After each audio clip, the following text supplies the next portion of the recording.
Doom plus Doom 2, released August of 2024. Available on all modern platforms, retailing for $9.99.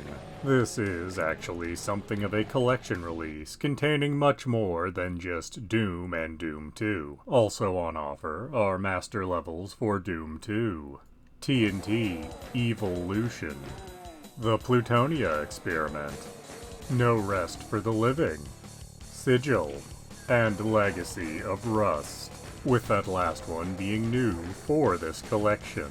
The others you may already be familiar with, as some of them did receive their own physical releases once upon a time, and all of them started out life as fan-made creations, at least to one extent or another. Of course, regardless of what you choose to play here, the experience will be very similar, as while Doom is not the first first-person shooter, it is arguably the most influential, and it definitely popularized that style of first-person shooter, where you start a level and your only real goal is to find the exit. You might need to find some keys before you get to the exit, and in a few levels there might even be more than one exit. But at the end of the day, there is no story, there is no dialogue. There is only shooting monsters and finding the exit. But that's alright, because adding those elements would spoil what Doom is. Regardless of what content you start with, you will have many options ahead of you,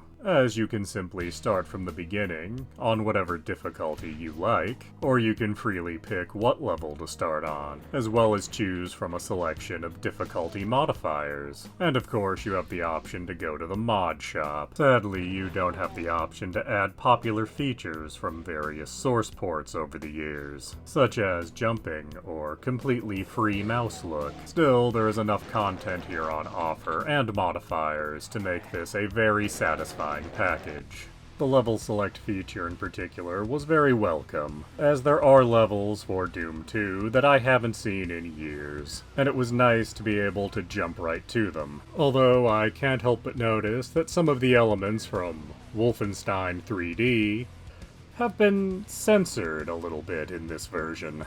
And honestly, I am never happy to see censorship in any media, regardless of what the reasoning might be. Oh, before I forget, this version allows you to play with original music, or with updated remixes. You've been hearing the remixes and all the footage if you listen carefully.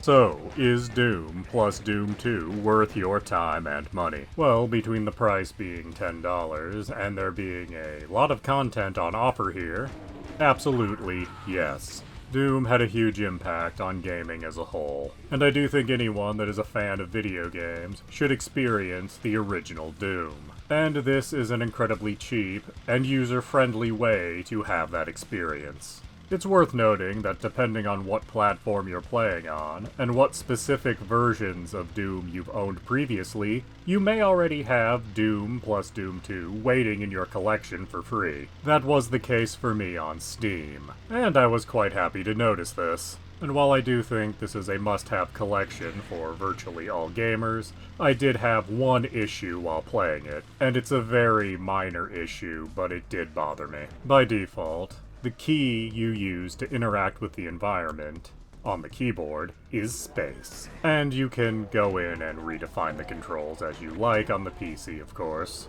but the default being the spacebar seemed wrong to me, because anyone who played first-person shooters in the 90s knows that the key to interact with anything is E. And I don't understand why this collection had space as the default when other earlier re-releases of Doom had E as the default. And again, this is a very minor issue that just happened to annoy me. So yes, absolutely buy this collection on whatever platform you play on, but know that if you're using a keyboard, you will need to reassign that key. Please do subscribe, comment, like, and tell your friends.